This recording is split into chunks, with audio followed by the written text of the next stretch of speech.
Okay, so Groove Master Academy troopers, welcome back. So this is part 2 of repairing the Casio PX 100. If you made it through the last video, or even part of the last video, well, I'm sorry. That was some really shaky camera work. I had to go back and rewatch it to see what I was going to do.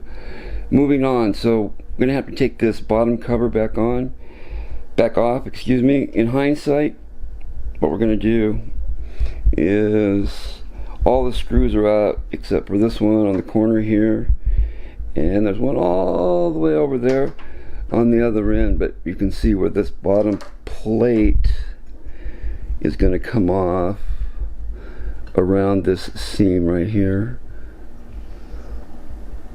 We're going to put these 4 hammers back in. I'll show you what that looks like in a sec. I was very confused about how the hammers and the keys interact with each other. I thought they mated together somehow, but they actually go in opposite ends. I'll show you what I mean in a second.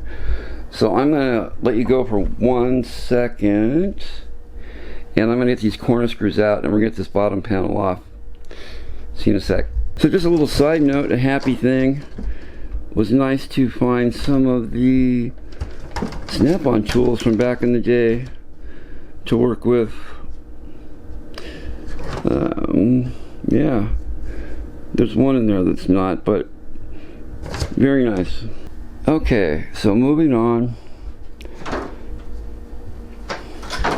Got this very beefy piece of plastic off here, and I can't tell you guys, well, I guess I can tell you, this is a big heavy piece of plastic,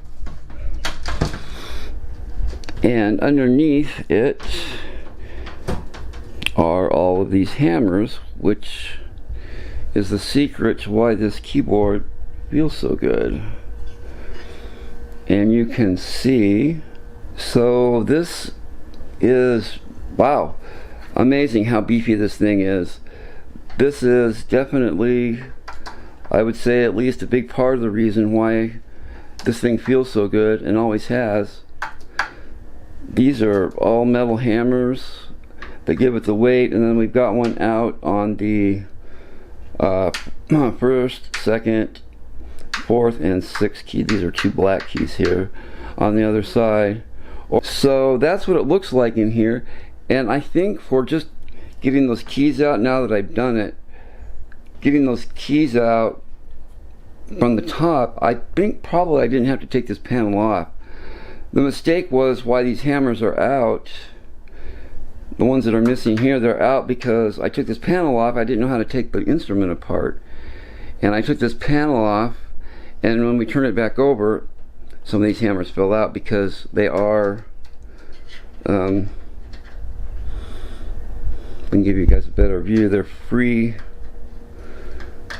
floating in here, and they will come out, and they fit very nicely on this pin. I'll show you what that looks like in a sec on one that's out. Okay, so speaking of the one that's out, so the moral of the story is, if you go in, if you just have to put a key back on, don't take the bottom plate off. Alright, so here are the hammers that came out, and I was confused about how these went together, but I am no longer confused. I did some research, but these are nice pieces of metal. It has again, a high quality plastic. I guess you call that a bushing, or I don't know, in cars or motorcycles that would be some kind of bearing. And then they have these rubber caps on the end of the hammers. They have these rubber caps on the end of the hammers, which are actually replaceable. I saw a video of those being replaced. So we're going to put these back in. Oh, the other thing is, living in the micro space that we do, and having to sometimes repurpose our space multiple times a day, things do get knocked around in spite of the best laid plans. So, and one more thing about the quality, this is going to macro in on that. Let me see if I can get it to macro in on that, guys. Focus, focus. Well, that doesn't look as good as I thought it did. Now let's look at another one. That one maybe cleaned up a little. I'm not sure what's on there. That maybe just the metal poking out. But anyway, a couple of them fell on the floor and got some cat hair in the grease here. So I'm going to try and take that out, and maybe we've got a little excess on the ends of some of them here. So maybe we can repurpose some of that once we get the fibers off. So that was an unfortunate thing, but I am going to attempt to do that now, and I will be back with you in a minute.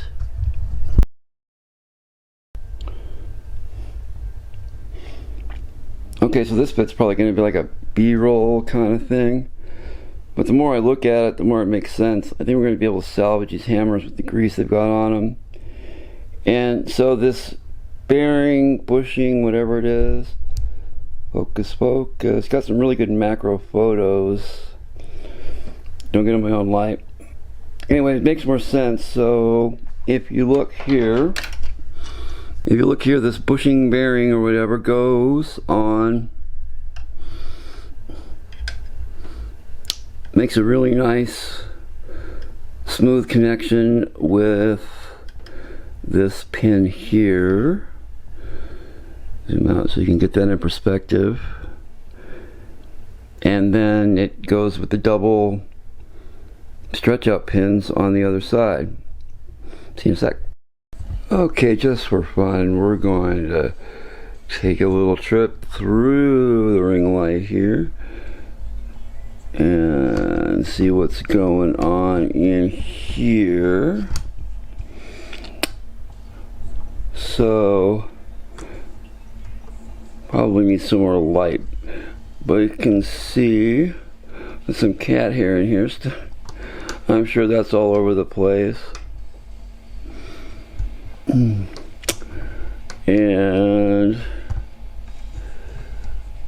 then this is interesting.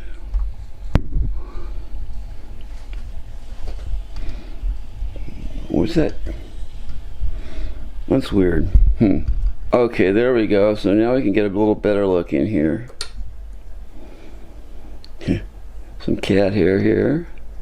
I'm sure this thing is full of it. I don't know if I'm going to take the whole thing apart to clean that all out. And moving along here, this is interesting.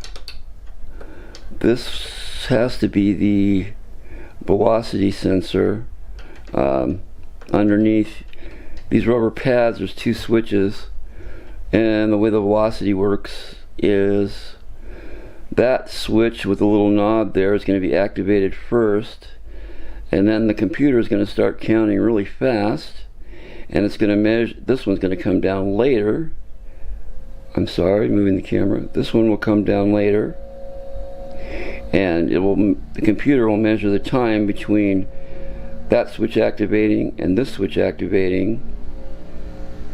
Sorry, between this switch activating and this switch activating, and it will time the difference between the two, and the quicker the time, the higher the velocity, which will of course make the the volume go up, and it may alter the timbre too, depending on how the samples are set up. Here's our pins that the keys go on. There's got some grease on there. Okay, so that's fun and interesting.